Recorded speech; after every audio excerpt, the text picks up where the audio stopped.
who needs a reboot?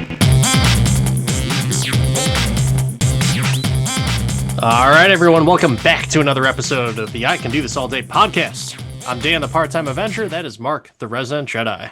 Hello there. Today we're here to talk about 4 things. 4, maybe 5, but 4. They're fantastic, and they took their first steps over the weekend. Of course, we're here to talk about Fantastic Four First Steps. 2025, Fantastic Four, the first family of Marvel, taking their first baby steps in the Marvel Cinematic Universe. And that's what we're talking about today. So before we go into everything, let's go kick it off with how our origin with the Fantastic Four was. Mark? For me, all cartoons. Didn't read their comics. Thought their car was cool as a toy because it was 4 and then it came apart. Was at the right age for the Jessica Alba and Chris Evans led Fantastic Four movie, which was great in my opinion, aside from the people who played Doom and Mr. Fantastic. But R.I.P. Julian McMahon, Dr. Doom. Yeah, I think that we're recording this on like the anniversary of his birth. He would have been like 67. Julian McMahon? I don't know. I just made that up. That was complete. I was going to say, well, R.I.P. Julian McMahon just recently passed away from cancer. So quietly battled cancer. So yeah, it's funny with the origin. No cartoons for me. Did not care about the cartoons. You know what my very first Fantastic Four exposure was Quentin Tarantino's Reservoir Dogs. Motherfucker looks just like the Thing. And Flame On and shit. That's the extent of my Fantastic Four experience when I was younger. I knew of the Fantastic Four, didn't care much about them. I was always an X-Men kid, and then the Avengers came in a little bit later. But yeah, Fantastic Four, the movies. I also enjoyed the Chris Evans. Is it Ian Gruffold? Or was that how he pronounced his name? I don't even know what his pronunciation of his name is. I'm sure there's some weird European way to pronounce it. But Michael Chiklis, Jessica Alba, Julian McMahon. That was my next exposure to the Fantastic Four. And then we had some Fantastic Four in Marvel Ultimate Alliance, the video games, which those powers were pretty cool. I thought that was pretty sweet. But not much into the Fantastic Four. You want to know why, Mark? Because there were only 4 of them. Meanwhile, the X-Men had like a never-ending roster, and then the Avengers also never-ending roster with much more powerful people, including the Fantastic Four in some of those iterations of the teams. I was not super jazzed about any of the iterations of the Fantastic Four. And going into this movie, I was kind of mixed on it. You know, we wanted a good Marvel hit. We needed a good Marvel hit. The last few years have been kind of non-existent or lackluster. However, we did have Deadpool and Wolverine. Thunderbolts was a bright spot. Were you excited about this movie at all? I hoped it was okay. I tried to stay as spoiler-free as possible. I saw it the weekend of release. The theater was full, except for my dead center up front seat, which I had the whole row to myself. But I didn't have much of an opinion. I had, through some leaks, I had heard that it was a great comic accurate galactic sizing. So I was, you knew Galactus was going to be the villain if the Silver Surfer was in it anyway, which, I knew that there was a Silver Surfer and it was a Silver Surfer with hair. My expectations were minimal. Having seen Superman the week before, I was like, I really hope this DC movie isn't better than this Marvel movie. But yeah, that was it. So you saw just regular format? I did only see regular format because I didn't want to go to a 1045 IMAX because I'm old. I saw a D-Box version of it. Ooh. So bigger screen, vibrating seats. 40X in the house. Not 40X, D-Box. Oh. Big difference. Wait, hang on a minute. What the hell's the difference? There's no water that sprays at you. Oh, what's there's no 4D, hence the difference between 40X compared to D-Box. Talk about a movie that had water. You could have gotten moist in this movie if you went to 40X. Yeah. I mean, technically, because it did have a seat warmer for the lumbar, I mean, I guess that's kind of 4D, but yeah, so I went and saw it that way. I was the only one out of my family to see it because my wife didn't care to see it. She is not a big Fantastic Four fan. And my boys were like, no, no, I'm not going to see it. So, but truth be told, we have been seeing a lot of movies. This has been a summer of movies for my family. We went and saw Karate Kid Legends in the theater, Ballerina. You got Superman as well. So there's been quite a few, and we've been watching a lot of movies at home for our little family dinners and everything. So I think the kids were movied out, and so I got a chance to see it on Thursday opening night, and it was definitely an experience. A lot of people were in the theater. Got a chance to sit next to some really opinionated people, which is perfectly fine as long as it's respectful and it's not detracting from the movie. It did, but it's fine. It's fine. I'm You, wondering if that had any swaying of my opinion for my movie experience, but I guess we'll talk about that in a little what? bit. Let me ask you a question though. Your theater was fairly full. My theater was full.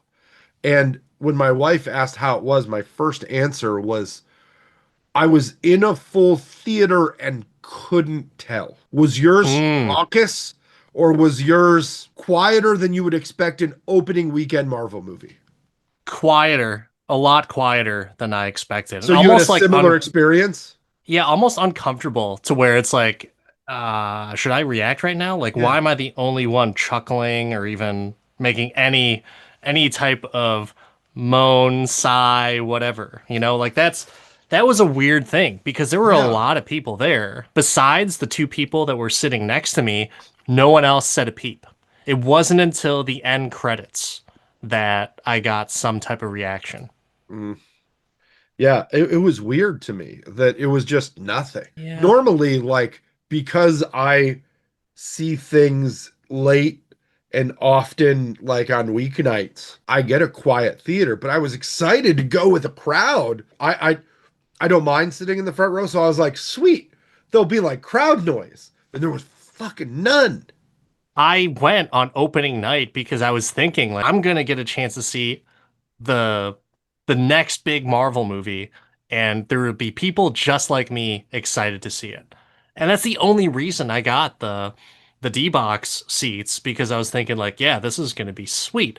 We're gonna have a crowd. We're gonna have vibrating chairs.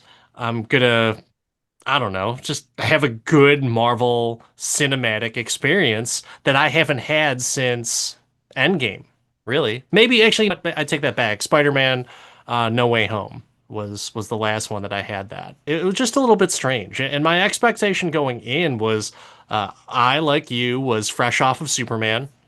And if you haven't checked out the review on Superman, we have a full episode, so go ahead and check that one out. But I was going into this movie thinking like, Marvel's got their work cut out for them. Superman was really good. Let's see what happens. So I was skeptical. And I'm not like a huge Fantastic Four fan either. So it was like I'll wait and see. I was pulling for a Matt Shackman, James Gunn type of moment to where it's like I'm gonna trust him. I'm just gonna go in and I'm gonna enjoy it, and I'll probably be pleasantly surprised. But that will remain to be seen. So, with that being said, I think that this deserves the old recap. Are you gonna do the recap for this one? Sure. You know what? Let's switch it up. I'll do the plot. Fantastic Four. The plot is 60s nostalgia or 50s nostalgia. It remains in the Marvel Cinematic Universe in a completely separate universe. The universe that we had no idea was there, didn't know that we wanted, don't know if we needed, and Silver Surfer, not the one that we're all familiar with, comes to herald the beginning, heralds the end, heralds Galactus, and hilarity ensues. And by the way, there's also some great family dynamic in there. Ta-da! Fantastic Four. That's the No, you plot. didn't do it on Fantastic Four, right? That's how you gotta do it. No, no, absolutely not. Were you a Jetsons fan back in the day? Yeah, Yeah. Okay. yeah. I wasn't. His boy Not so Elroy, what much. up? Daughter Judy. I'm having more fun thinking about that theme song than I did about any of the music in Fantastic Four. So I don't remember the theme didn't really stick out to me. And normally we talk about the music a little bit later on, but just because I threw out the Jetsons thing, this is obviously a very Jetsony themed type of movie. I don't think there's any secret behind that. It takes a lot of pages from the Jetsons.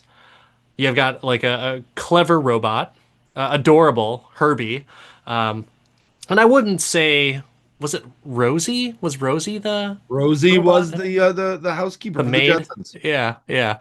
She was a little bit sassier, but yeah, it was just almost like Lost in Space, like a mix between Lost in Space and the Jetsons for me, because Like I didn't care about any of those characters, and I enjoyed it, but I didn't, I wasn't like pulling at the heartstrings for any of those characters, whether it be the Jetsons, Lost in Space, or the Fantastic Four, until this movie. We'll see what happens. But what about you? I didn't notice the music. I watched the credits and was like, there was that many songs in this?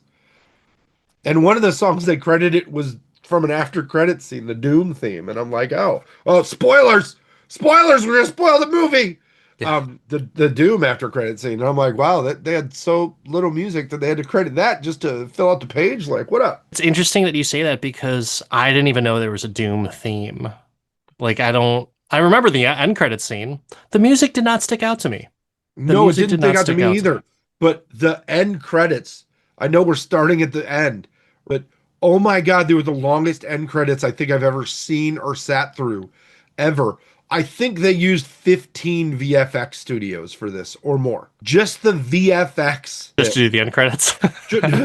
I mean, with as many VFX studios that worked on this, you'd think that the VFX would have been better. Franklin Richards. Interesting. Okay, so besides Franklin Richards, which also was reminiscent of the Cullen baby in the Twilight series, I if you haven't watched Nope, that, but I'm sure only some of one. the other people have. But the baby CGI, not the best. However, not the worst either. I still say that it's better than the baby CGI in The Flash. So that's my benchmark. It's not as bad as the DCEU. So I'm fine with God it. forbid. But I will say, so the overall visual effects, besides the baby, impeccable. I thought it was Besides the baby, fantastic. they were fantastic. Yeah, it was really, really good. I was totally into the scenery. I thought I was going to be a little bit skeptical with Galactus coming in. Like, how are they going to make this dude to scale? Like, is this really going to work? I don't know if it did. I'd be interested to see this movie in IMAX because I saw like this little screenshot of what it was like to watch in a regular theater and what it would be like in IMAX, and it looks way different, but also not as accurate. So I think seeing it in like a standard format or like a smaller format like that I had that was Yeah. D-Box, not like the size of IMAX, I was okay with everything. But I think I would have picked up some flaws in IMAX, and that's just a guess based off of the limited screen shots that I saw of IMAX. Yeah, no, I saw it in a regular theater, a bigger screen, but a regular theater, and it was impressive to me. The Galactus stuff was pretty dope. Yeah, and when we talk about like CGI, visual effects, everything like that, usually it's there to just kind of pick it apart, Yeah, but we normally complain. yeah, this one was fine. Besides the baby. Yeah, Did the did it baby was horrendous. Yeah, and we'll get to the Martha moments a little bit later on, so don't tip your hand just yet. But with the pacing of the movie, so we get thrown into an already established Fantastic Four universe. I thought they did a very good job kind of bringing everyone up to speed, and it's on like an Ed Sullivan type talk show. What was your vibe when you were starting to see this and knowing that this was taking place in a past sense, if you will, in a different universe? Walk me through I'm your thoughts. I'm kind of a fan of the Stop making the origin story every time you make a new version of a superhero movie. I'm kind of a fan of that. I like being brought in where we were brought in. They definitely started it with some kind of conflict amongst the group, which is kind of cooler to see than what they were in the before four times, right? So Sure. that was interesting to me. And again, I I know the Fantastic Four story. We've seen it in two movies and cartoons, and we're good. How different are you going to make it? The rocket ship was cool. Um, I thought that was all very, very interesting, their space stuff, but they did it in a different way, which Yeah. is different better. I don't know, but I think so, especially in this scenario. What about you? Did you like being dropped into the middle of the thing, or did you need to see the radiation? I did not need to see the radiation. I would have preferred to see like flashbacks to it. And I do mean flashback. I'm talking about Ben Grimm talking about it and Johnny Storm talking about it, how it happened. And I the way that I would have preferred to see it is Johnny's talking about it all cool, how Johnny Storm is, just like that cool guy. And there's flashes, or maybe just on Ben Grimm, but I like that they fleshed out Johnny a little bit more on this. But I would have loved to see some explanation as to what it is, and they have a little bit of PTSD of going through that, the cosmic rays and radiation and stuff. I would have loved to see that aspect, even like especially from Reed Richards, because he's still kind of tormented about how that all happened Yeah, because it's his fault. Ben Grimm is the thing because Reed did not think that the suits failed. And so I thought that was like a really cool dynamic of they have a little bit of trauma and not as much as Michael Chiklis did in the previous Fantastic Four, but just enough from all different aspects, from everyone. I thought that was pretty sweet. I think that I like that they didn't just like have Ben Grimm in a relationship. He got to flirt with Natasha Lyonne a little bit. Or wait, what was her name? Yeah, yeah, that's It's her. Natasha Lyonne. Um, love that she was in this just randomly. I've always liked her, but it was a very I liked the way they portrayed the thing in this, and like he didn't have he had accepted it at that point. As much as we don't want to see trauma, I think that we see a lot of imperfect humans in more recent superhero movies in a big way. Thunderbolts, even the Superman movie, he's dealing with actual emotion, and they're not this perfect human above all reproach, high levels of ethics and awesome. Like they have the ethical part, but in these more recent movies, you see people dealing and coping with a lot of the trauma that they just showed the trauma end like in the early days of comic movies. So I liked that. And I liked that Reed was still, a little he was still sorry about it. And he was still OCD about protecting everything. And it they gave you that little bit about the suits failing, and that led to why he's scanning his wife so much and why he's so worried about the baby and why he's doing all these things and going a little mental, right?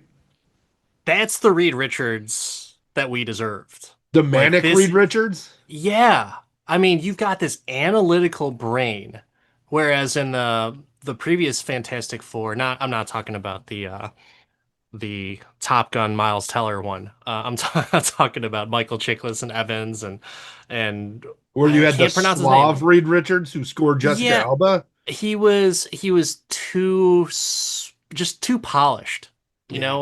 and I had mentioned before when it came to the Miles Teller version of Reed Richards, I almost preferred his version just a little bit better because I like a little bit of nerdiness to it and awkwardness. And that's exactly what Reed Richards and Pedro Pascal's portrayal of it was.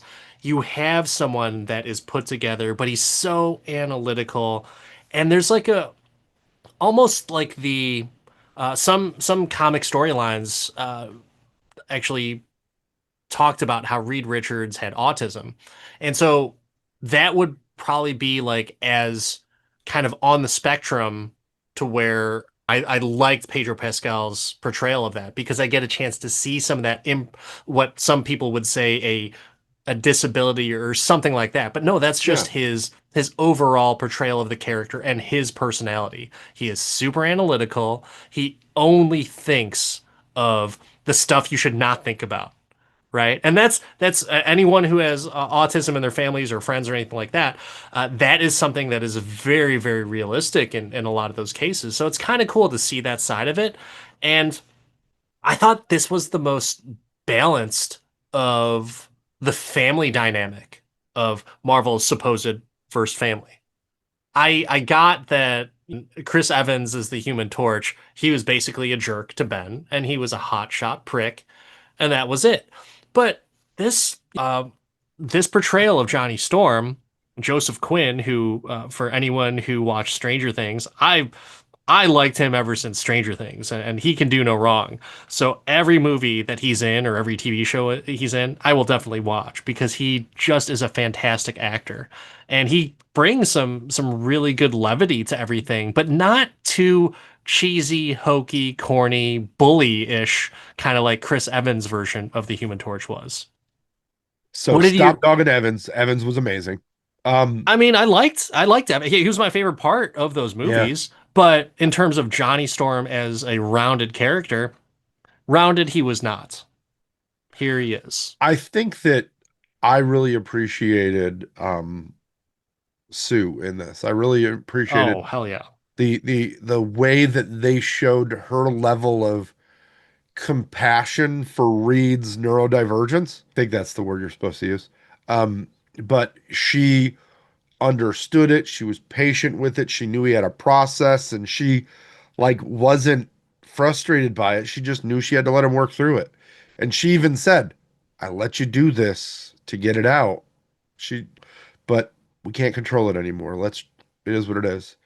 Um, I think that her showing that level of compassion is a good thing to model in general. Especially for in a movie that the kids are going to watch for how a partner should act. I was a big fan of that. Um, as opposed to just, not addressing the fact that she is contributing to his ability to think about all the other things. She'll handle the main parts and Herbie handles the rest. But she still holds him accountable for the things that he should prioritize, like building the crib. Yeah.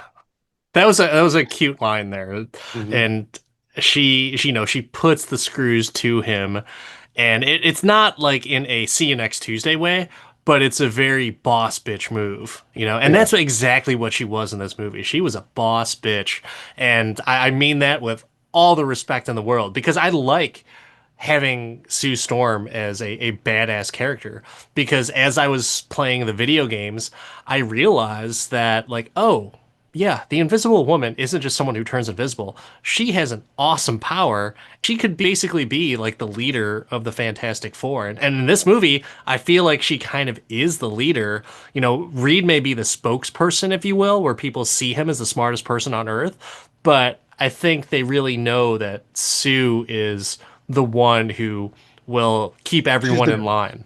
she's the diplomat and the real like leader for the globe. Like she negotiated with the moment. So the Mole Man with oh my gosh, I can't remember the actor's name, but he was in Cobra Kai. He was also in that Apple TV series with Taron Egerton, and he's just a Paul William Hauser or Paul Walter Paul Hauser, Thomas, no, Paul Thomas Anderson, Paul McCartney, not Paul Paul McCartney.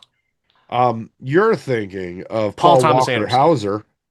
Paul, it's not Walker, is it? Paul Walter Hauser. Yeah, Paul Walter Hauser. That's what I said. I got it right the first time. So, Did you? yeah, he is awesome. He's a great actor. However, I felt that his character was just kind of, all right, how do we save the world from Galactus? Let's put him underground. And I feel like that wouldn't work. I Listen, feel I like don't it care if it just wouldn't works. work. Everybody wanted to see Mole Man. All right. Did they? Who was Yeah. who was one of the most distinct Fantastic Four villains? I don't know. The Mole Man. Galactus, mostly. Galactus and the Mole Silver Man, the Silver Surfer. Underminer. Mm, I don't know. Was he really? He was only, I think he was mostly in Fantastic Four.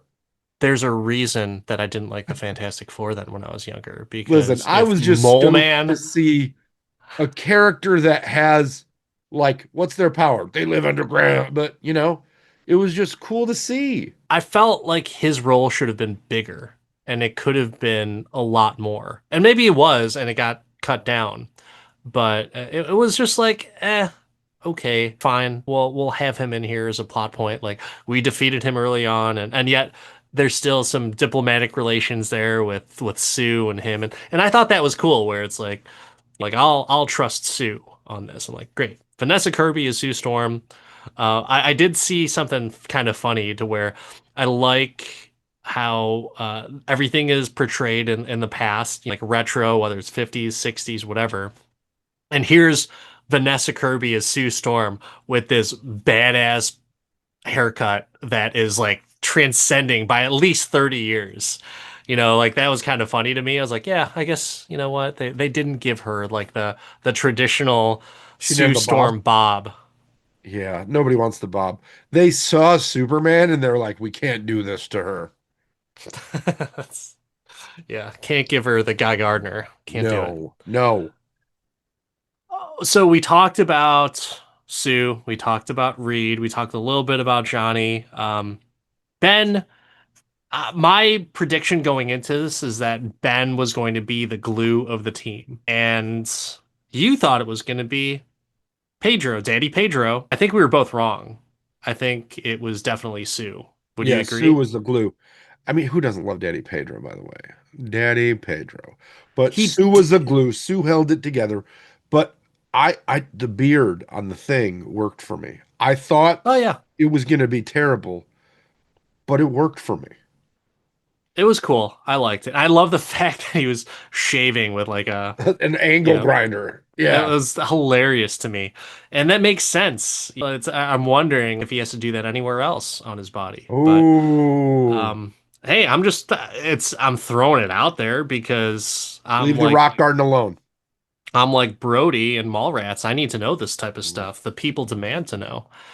But audience, what do you think? Does he need to use that grinder anywhere else? Because if he can grow a beard, he must be able to grow hair in other places, or rocks Is or pebbles in other is there places. manscaped in this universe? Because maybe they can answer that question.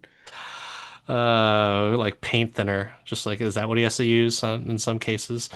But with and kind of going back to Pedro. All right, so you've got him as like he is such a name now in Hollywood. He's catching a lot of flack on social media because of his known anxiety problems and how comfortable he is with physical proximity and touching with other people. And it falls back on his anxiety. Have you heard anything about this at all? No, but he's Daddy Pedro. Leave him alone. Most recently, I think Willem Dafoe had his, I think, star on the Hollywood Walk of Fame or something like that. And he Hmm. like pets his wife's chin or something like that, and Willem Dafoe is visibly pissed off, and Pedro's like, "No, I got anxiety," and Willem Dafoe's like, "Oh, fuck you," it's if you can find that clip, it's worth taking a look, and you might be like, maybe people are coming after Pedro, and maybe this is all just bad timing of everything, but it Leave is what Daddy it Pedro is. alone. But that's about the extent of the addressing. I was just curious if you saw that. He's such a big name. What is your ranking of him as Reed Richards? Would you say he's at the top, middle, I'm going to tell worst? you a secret. I didn't even watch the Miles Teller one because I knew it was going to be terrible. Did you see any clips? I'm Hmm. not going to. Unless I lose a bet, I'm not going to. The listeners can't hear you when you whisper like that. Hmm. They saw the head nod of no. No, I'm not going to watch it unless I lose a bet. I'm good. I like Michael B. Jordan as Killmonger. I'm okay. Let's just put Daddy Pedro as number one. And and yeah, that's all we need. Yeah, I agree with that. Do you want to just rank them all like right now? as to where everyone lands? Yeah, go ahead. You All start. right. Johnny Storm. I might say that even though Joseph Quinn has the most well-rounded Johnny Storm, I would still say Evans is my preferred Johnny Storm. And Word. yeah, More power Evans, to Chris Evans. then Joseph Um, Quinn, and then Michael B. Jordan as the Human Torch. Yeah, yeah. that's how I'm For ranking Sue it. Storm, it's Vanessa Kirby all day. Even though I don't want to outrank Alba, she just absolutely killed this. And no offense to Kate Mara, I like her in some things, but I don't need to like her in whatever that other movie was. I don't think you can like her in that movie because that movie was not good. Wasn't good at all. Ooh, swing and a miss. It's bad. It's bad. But I do Um, think that Eben Moss-Baccarat absolutely killed it. He outdid Chickless. I liked Chickless. yeah, I know you did. I You were was a gonna Chickless be, fan. I am. I was gonna be like, ooh, I don't know if they can outdo. They were coming into this. They're coming into this difficult, right? They gotta outshine Evans. They gotta out Alba, and then like Chickless is legit, and I thought he Lieutenant did. Vic Mackey is the thing. What did you think though? Are you still Chickless above Mr. Baccarat? No, I don't. I didn't like Chickless's version of the thing. There's parts of it that I thought was humanizing, and I liked his portrayal of him. But no, I would say he's my least favorite Oh, out of all of them. I think Jamie Bell was the other one, so he's my second. And then, yes, this iteration of Ben Grimm was the best. It was the most human, but also not just a pissed off rock. I think that's where I got really frustrated with Michael Chiklis is the thing. In the two movies, there was no arc. He was just pissed off all the time over everything. It would get old, and I liked that he accepted it. He's the thing. He's making kids laugh and entertaining them by lifting up cars and stuff. Dude, I think that's what the thing would do. And of course, he has a strong Jewish ties, so that was great that they also tied that into the movie. So, yeah, by far the best thing, like light years ahead of the others, I would say. yeah, I enjoyed him. I enjoyed the thing. So I think the casting was good. Did you find yourself like I did early in this movie, like trying to figure out where Doctor Doom was? Like they showed the Latvia seats empty multiple times. Like, oh, Latvia's not doing a thing. I'm like, okay, then bring Latveria, on the Doom. please. Whatever. If you're I gonna don't say care. the fake place, say it Yeah, what it is, whatever. Latveria. But there was no Doom throughout the Yeah. entirety of this movie, and like I was like, how can you have a Fantastic Four movie without Doctor Doom? I thought that they said he was going to be in the movie, not as a post-credit stinger, and that's exactly what it was. And he certainly was not in the movie. He was out of the movie, completely Yeah. out of the movie. And you know what? He wasn't even really in the movie. Because you don't even see his face. You see his mask, but that was the one point where this is puzzling to me because you get a chance to see a bunch of really great characters and portrayals, a fairly serviceable plot. And we'll talk about some of the other characters as well, but no one said a peep, with the exception of two people next to me. No audience peep, no audience eruption, nothing until the very end where you see Franklin and Doctor Doom, and they're like, "Oh, Doctor Doom, Doctor Doom, oh, Doctor Doom's coming!" Like that's exactly what they sounded like, and I was just like, "Where the fuck was this energy during the movie?" Because it wasn't even that great of a post-credit scene. Yes, okay, Doctor Doom. Whoa, Robert Downey Jr. I get it. I totally get that. But there was no energy when you have this kick-ass Silver Surfer on the screen. The most accurate portrayal of Galactus to this day, as opposed to Smoke Man in the previous Fantastic Four. Oh man. Dude, where was that energy? You just saved it. Just were you just waiting for the very end? Like I'm gonna just because Robert Downey Jr.'s in, I'm gonna go nuts. Like no, Do you you didn't want even to see know? him. Do you want to know my thought? Yeah. that they filmed all the Doom stuff before Downey signed on, and they had to cut it because they didn't want to do reshoots and get Downey in it. That's a good guess. I'm wondering, is that based on anything or just your Nope, prediction? that's just me. I like that. But I then it have makes me no point of despise. reference. I'm like a child. I make shit up. We're having fun here. I make shit This is on up. the internet. It's obviously all well researched and true. Yeah, no, I like that. I like that because that would be a reason as to why when countries are voting or at least present for something that's supposed to be happening that's going to affect the entire world. Yeah. That that makes sense if that is the case, but just it irks me even more then if that is the case. Like, why You know, can't you one, just keep it in and then like it's a different Doctor Doom? But who whatever. knows? That's a very good point because it's multiverses. Yeah. Not everything happens in the A28.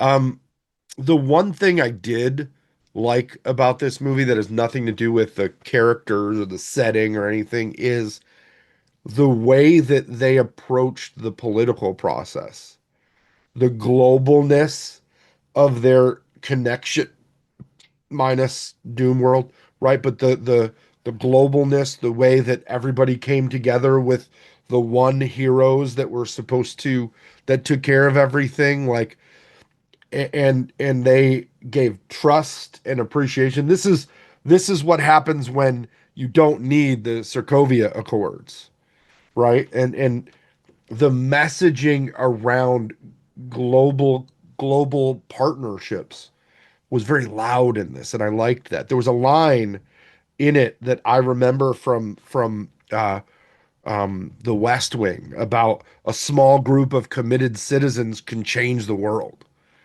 I was like, that's a great quote. And it's probably not just from The West Wing, it's probably like from somewhere else too. It's like in the But Constitution or something like that. Like just no, everywhere. no, but I mean, you know what I mean. It's like, Yeah, no, I get you it. know, you miss 99% of the shots you don't take. Michael Scott, Wayne Gretzky, right? It's the same thing, but um, I just liked the sentiment. It was a very World War II mentality without the racism, right? Of everybody come together, everybody save their power, everybody go live with the mole men for a minute. We're all in this together. Like that kind of openness is just something that's so foreign in our current climate that that stood out to me as another great example. Like Sue Storm as the most powerful person, very cool example. The way that the thing was appreciated, not mocked, great example. The way that there was no this was not a whitewashed movie. There was all of there was a lot of different races represented throughout. They put the synagogue front and center, especially in a time when there's turmoil in the world. So I appreciated the lack of turmoil around some of the things that I find reprehensible in our current society. So it was a great escape and positive message at the movies, as opposed to like everything else you turn on. I'm curious if people think that Fantastic Four is woke because of that. It's almost like a reverse psychology thing. Like, oh, they only did that because of what's going on right now. You know what I mean? I feel like there are people out there that would just be like, uh, I can't believe they made the thing Jewish. And, well, he is Jewish. I can't believe they put other races in here. Well, I mean, contrary to what some people think, that still even was the case back then. Maybe just not as widely accepted, but it still existed. So, I don't know. It's interesting to. I'd love. No one's ever gonna say, on our comments on our shorts or on our podcast, like, yeah, I'm one of those racist guys that was like, I thought there was just too much color in this movie. Like, no one's Yeah. ever gonna say that, but they'll drop like little inklings of it. So it's like, oh, hello, Mr. Racist. There you are. I don't know. It's cool to be able to see like a utopian society where the Fantastic Four was. And I guess that's kind of like a really stark contrast as to how how messy it is in the regular MCU universe. You've got a whole lot of different personalities, different dynamics, and different social status and social acceptance within the different universes. But I'm okay with that. I'm okay with it. It was definitely something different, and I think back then, if we were to talk about Disney for a second, the Carousel of Progress, the best ride to go on when you just want to get out of the heat and take like a 20-minute nap. I mean, it's a catchy song too, my guy. It It's a is. I great mean, big, yeah. I think for that, it was back when that ride was made. I bet it was like, okay, we're going to go towards a utopian society eventually. And I feel like a lot of it's just kind of regressed. It's still sort of like messed up now, but what can you do? That's what I think the Fantastic Four is just that utopian society, and Mm, I'll accept it because it's a yeah, separate universe. Is it believable? Not right now. It isn't, but hopefully, fingers crossed.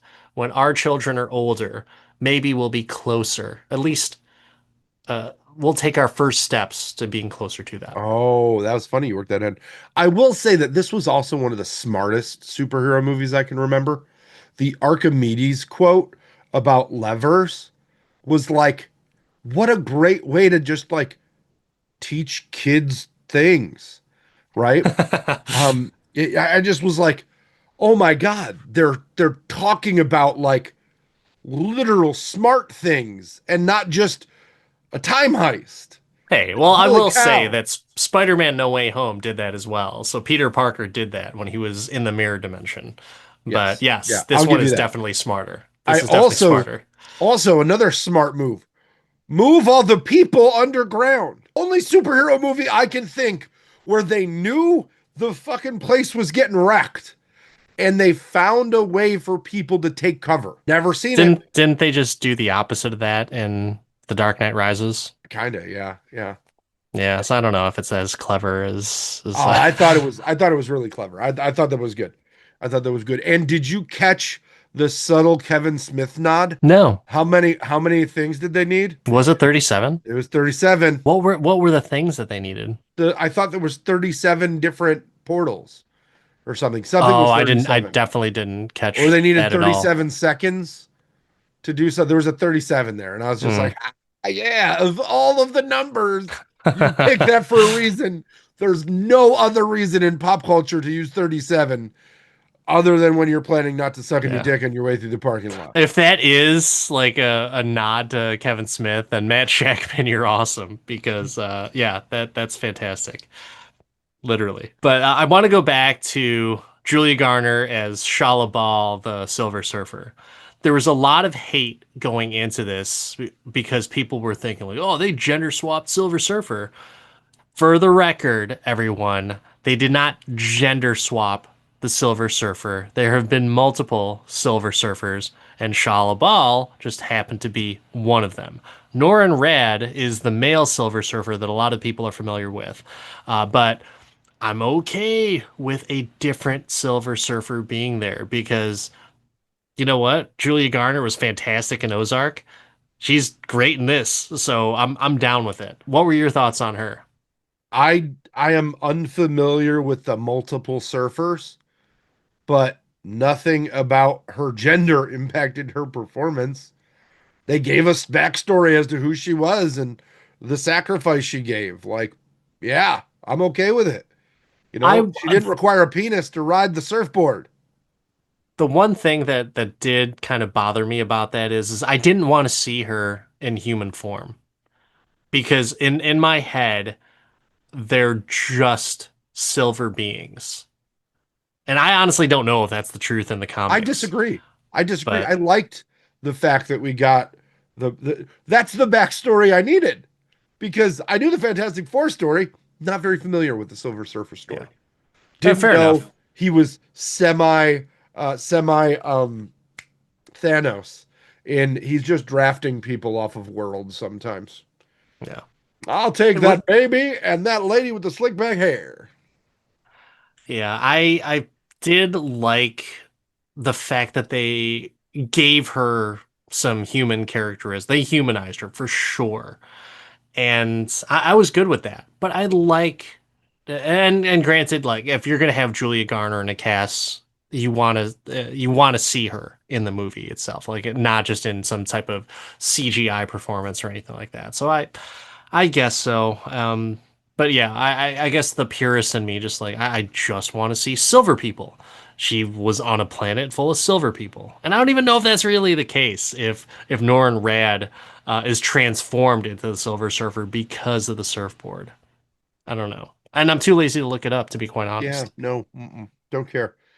Don't care. Yeah, she was great. The one casting thing that bothered me about this movie is Sarah Niles was in it.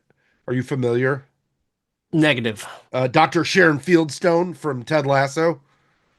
She played Lynn Nichols, the chief of staff for the Fantastic Four, Okay. and she is hilarious. And the fact that they didn't give her like a line of banter or something good was disappointing because in Ted, her timing is great. And she was just kind of stoic in this movie, which makes me think they cut some of it out, which is sad because I think she's hilarious. I wonder if it's just a strategic move on her part, and maybe she is just more than comic relief. Because I feel like if they did do that, I Hmm. think it might get to that point of like no one can make a serious Marvel movie. Like it's always has to be riddled with humor. Speaking of the humor, did you find this movie funny? I don't think that it was like it wasn't like a Thor movie, like a more recent Thor movie. It wasn't that level of funny. I think there were good jokes in it and some good quips, but nothing where it wasn't serious. Nothing where it Hmm. took away from the gravity of the movie. But I've you've got to think that this movie was only 155. That's short for a movie of this scale with as many chapters as it had, with the journey that it went on. That's short to me, at least 2 hours for, you know, establish the universe, go to space, go to Galactus, get back home, solve the problem. The problem breaks.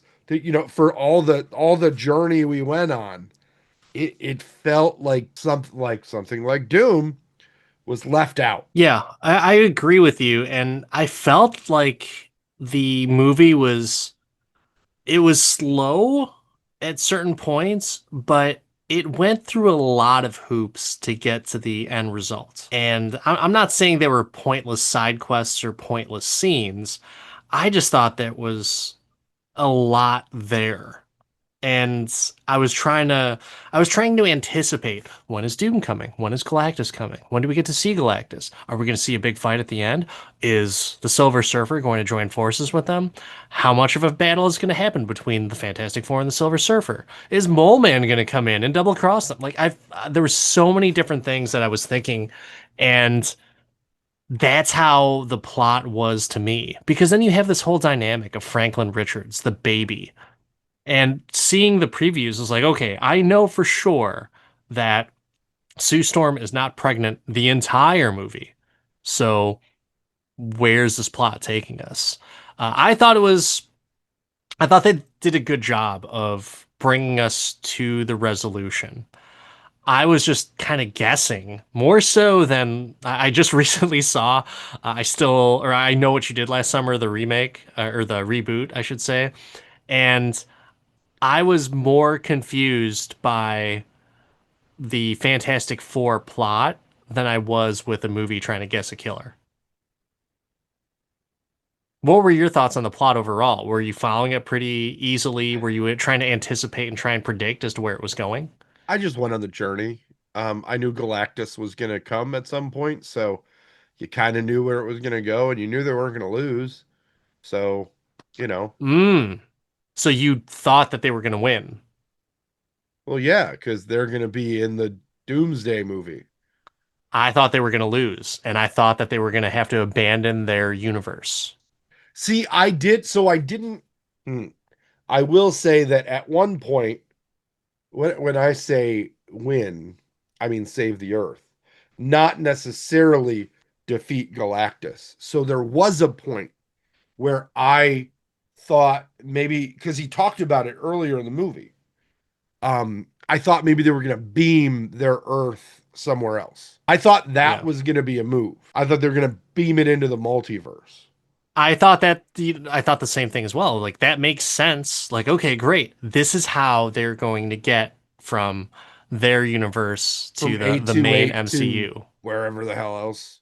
Yeah. So that's what I thought was going to happen. But then I was thinking, like, wait a second.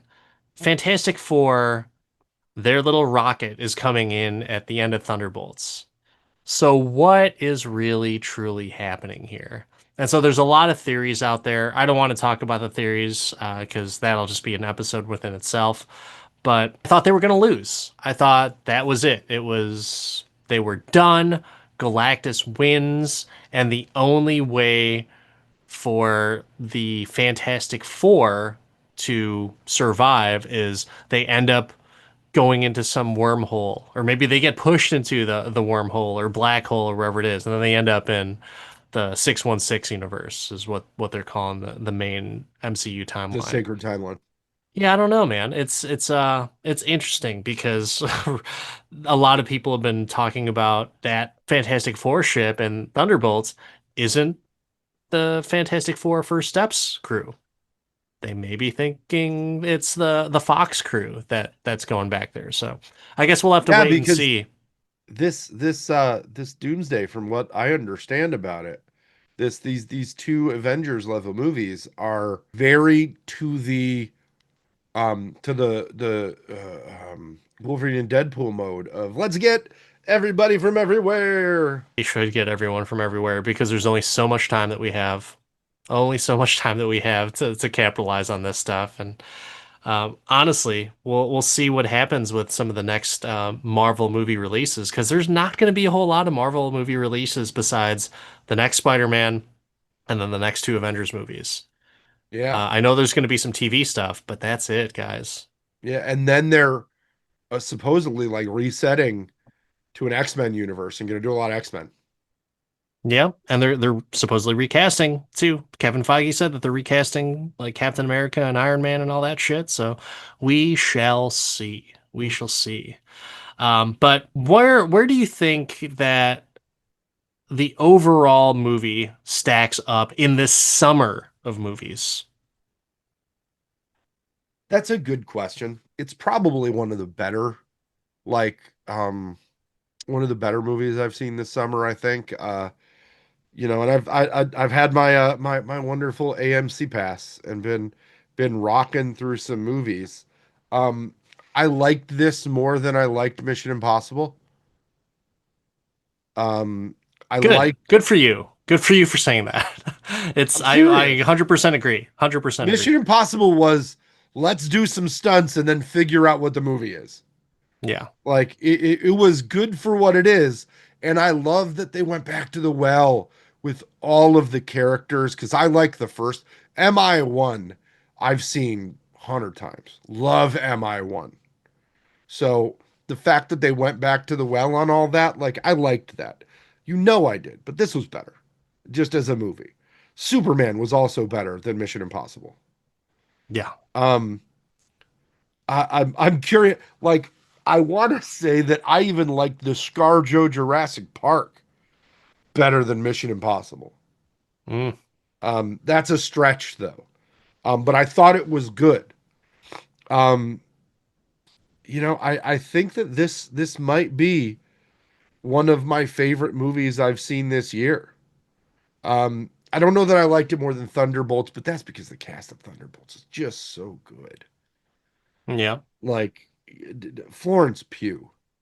Huh. Like I mean, they do have a good cast in this movie, though. they do.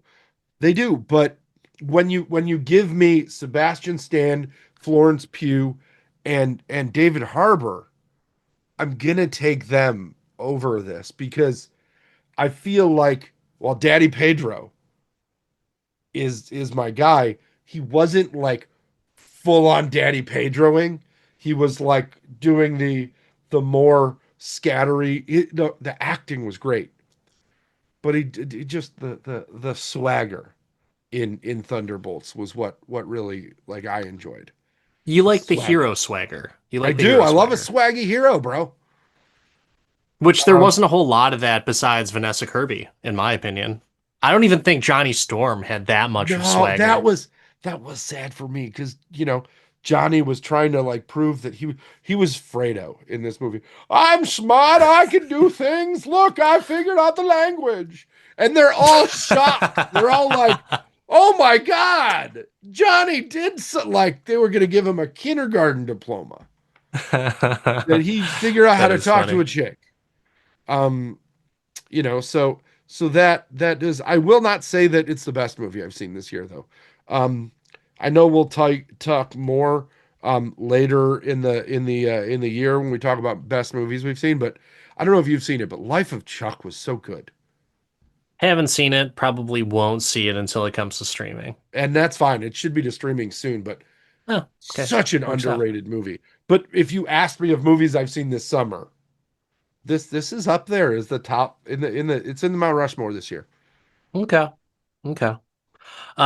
I What want to about talk you? about uh You've seen more than I have this year. I've seen a lot of movies this summer, and I'm not going to give that answer just yet because I want to talk about it when we ask that final question. But Mm, before that final question, I want to ask you, what were your Martha moments? the baby, Really? the baby. It was that bad for you? Like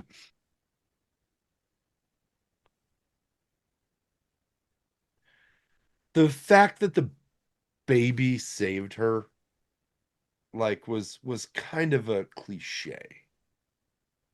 And the space birth was way too clean. It was too clean, and It's Ben like was way too this is comfortable. this is not how this goes. Yeah. This woman is I not straight up hoo-ha out in the cockpit. Like just and no mess, no little droplets all over yeah. space. Like nope, just put your foot by this. You got the gravity so you can push. Hunch The up by this window and PG-13 pop it out. Yeah, PG-13 rating prevented yeah, that. But also yeah. Ben Grimm, was this not the first time that he's seen Sue's privates? Because I feel Sue's like vision. there should be a level of uncomfortableness by, assisting on childbirth. Like, hey, Reed, I don't know if you want me here, bro. I don't know. Like that. I wanted to hear something like that. Yeah, And it's like, are my rocky hands gonna beat up the kid, or like that's just like, mhm. ugh, gosh. Yeah, yeah. The space birth and the just the bad baby CGI. Well, and I'm not like this movie was good, and the visuals in this movie were excellent, except for the kid. And you had so many VFX studios that you had to outsource the savior of the Fantastic Four to the interns. Like, what's up? That's funny. Okay. What All about you? right. Did you have a Martha here? My Martha moment had to be just the two people sitting next to me. That's the only it was and good for the whether it was the husband or the boyfriend or maybe I was just totally reading it wrong. Maybe it was a brother and sister or something like that. But the woman would say something, and there was at one point where she's like, "Oh, it's Galactus. He's gonna step on him. He's just gonna step right through the street," which I totally agree with. I totally agree with. But then, and then the guy had to say, "Shut up!" Like it because she kept on talking throughout the movie. And so when he said that, I was like, "Thank you for doing that." But at the same time, you didn't have to do it with such vigor and force because Yeah, this is he did. totally taking me out of the movie. And You should but have yeah. clapped. If you, I wonder if you started a slow clap, if the whole theater would have slow clapped to that shut up. I was hoping someone else would have said something because I wasn't the only one around them, and they were definitely audible in the row behind and the row in front of us. But it That is what brings it a is. very interesting query right now because somebody brought this up to me the other day. that in like people who text during the movies and all that stuff, like, you know, nobody holds them accountable. Everybody complains that they're doing it. Oh, you're ruining my movie with your phone out. But like, what happened in the days when we would just yell at people in theaters? Like, shut We're in up, Florida, man. We're in sit Florida, man. down. You never know when someone is doing concealed carry. That's So is that what it is? People are just scared of guns now, so they don't hold other people accountable. I think no one wants to be that asshole. Everyone is trying to watch a movie here. You guys just need to be quiet. Like, no, Yeah, it's but not somebody happening. could be the George Costanza. Yeah. Stand Once up again, and tell them, you shut your mouth, and if you think I won't, you try it. Just, I I would love it. I would have if I would have done this, if I had the balls to do it, I would have said the opening line from A Way of the Gun. Have you ever seen that movie with Ryan Phillippe and Benicio del Toro? No, what was the opening line of Way of the Gun? Oh, God. And this is part of a movie, so no one freak out about it, man. But in the movie, Ryan Phillippe and Benicio del Toro are sitting on a car in front of a bar slash nightclub type thing. And the alarm keeps going off. And the guy whose car it is says, like, hey, get off the car. And then Sarah Silverman chimes in, like, hey, fucksuck, get your slippery fucking ass off. And she, like, goes on this tirade. And then Ryan Phillippe like just has enough of it, and he's like, "Shut that cunt's mouth before I come over there and fuck start her head." And everyone's like, "Oh," like that would have been the best fucking line to say. But I've always wanted to say that, but people frown upon using that word. I don't know. In Europe, they I use it a still, lot. I love that you want to quote like some obscure movie, but the Costanza quote stands. I don't know, man. Shut your Way of the traps gun. and stop kicking the seats. We're trying to watch the movie. And Ooh. if I have to tell you again, I'm gonna take you outside and show you what it's like. I would love Yeah, it. I'm not saying it's not a good line, but oof, that delivery by Ryan Phillippe, fantastic, best. But all right, so anything else that we might be missing on this? We talked about Galactus. Like, were you cool with Galactus and how he looked? No notes, all good. I He looks didn't great. quite understand the pimples on his back, but that was part of his eating machine. Yeah, And we never really like understood how Galactus ate a planet. So the fact that it was just a big drill that processed it made sense. Instead it of was him like the just being Matrix. like Homer in the land of chocolate things and just like hum hum hum hum. It was very much like the Matrix. So he's got his little feeding tubes that are going Yeah. through his back and everywhere. And so like yeah, I guess that's the case.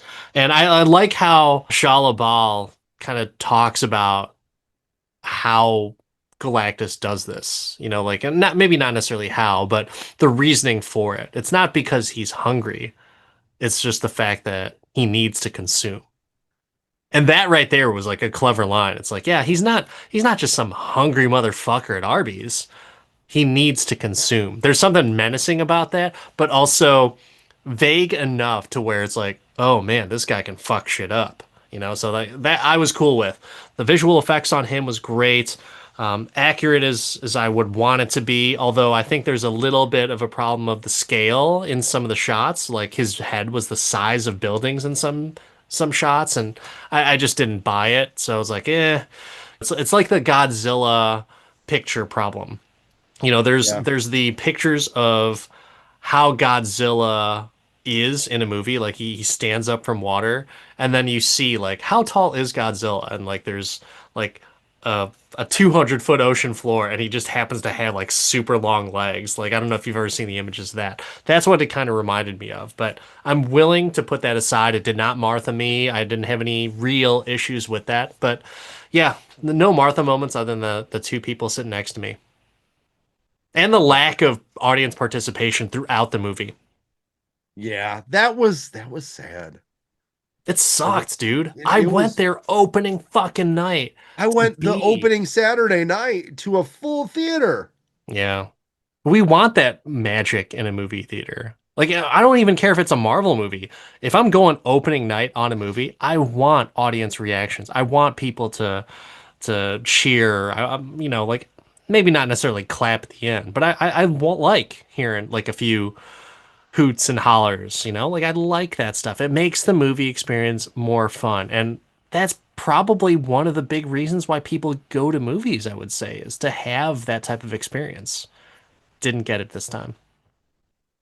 But Mark, I got a question for you. We talked a lot about the different characters, we talked a little bit about the music and stuff like that, but when it comes to the Fantastic Four, first steps, can you do this all day?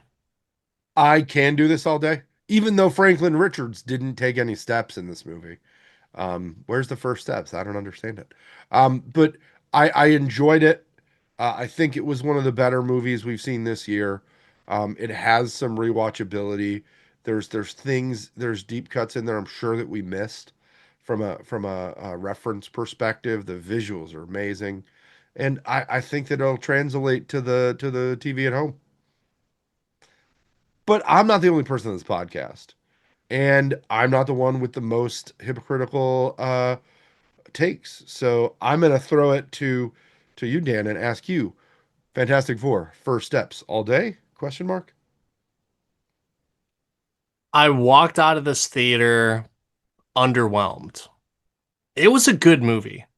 The family dynamic was the best that we've seen from, I would probably say, even like against the Guardians.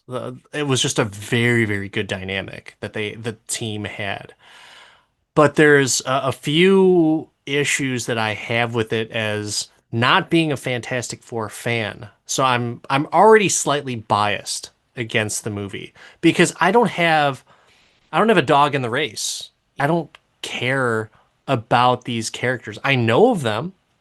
There's a little bit of fondness with them, with just the actors that are portraying them. But this is where I kind of play off of the fact of James Gunn and Guardians of the Galaxy. I had no idea who any of those characters were. Ended up falling in love with that team. Loved the movies, brought to tears in each one of those movies. And it was just really well done. Now, going into the Fantastic Four, a group that I don't necessarily like, but I also don't dislike them either. It's not like I'm anti Fantastic Four. I'm just not running to the opening night of a movie to see them. However, I did for this one because Marvel is they're due for a hit. And I hate to say this, but I can't do this all day. It was very well done, but it falls into that category of the movie was done well. I'm just not invested. And I think that's a very important qualification for something that I can do all day. And I don't necessarily think that I would recommend the movie to anyone, especially a non-Fantastic Four fan. I don't know if they would enjoy it. I don't know if they would care. I don't know if they would appreciate the fact that this version of the Thing, the Human Torch, Invisible Woman, and Mr. Fantastic are the best iterations of those characters compared to all the other movies and even the cartoons. Hypocrisy is strong with this one because I don't want to say that, but yeah, I can't do it all day. I have no inkling to watch this again in the theaters. And when it comes out on streaming, I'm not going to be watching it the first day it comes out on streaming. It's just not there. And honestly, when it comes to the team dynamic, Guardians did it better. When it comes to the overall doom and gloom of everything, Thunderbolts did it better. And I just, for that team, the Thunderbolts, New Avengers, not even being a bunch of characters that I really, really like or love, but yet they somehow work better for me. I don't know. That's saying things. So unfortunately, can't do it all day. Called it. I knew there'd be hypocrisy here, but that's the way the cookie crumbles. I respect that position. I don't know. Maybe I'll feel differently in the future after I watch it again, but I will I, watch I it again. I think I know what the first steps were in this movie, though. It's the Fantastic Four was the first steps to a better Marvel movie. This wasn't bad, but I think this is just leading us more towards Spider-Man and the Avengers movies that are coming up, and I think they're going to be a lot better. I don't know, man. I'm skeptical about the new Spider-Man. I know that Tom Holland can do no wrong, but they completely flushed everybody. I mean, you've got John Barenthal coming back as the Punisher. That's gonna be badass. We'll see. But that wraps it up for this episode of the I Can Do This All Day podcast. I am Dan, the part-time Avenger. That is Mark, the resident Jedi. Y'all don't forget to let us know what you think in the comments. Send us those messages. Like, subscribe, review our podcast. Give us those 5 stars that you know you want. At I Can Do This All Day podcast on all of the socials. Hit us up, give us a follow, and share with your friends because we're fun. You know it. We'll see you later next time, everyone. Next time, everyone. We'll see you next time, everyone.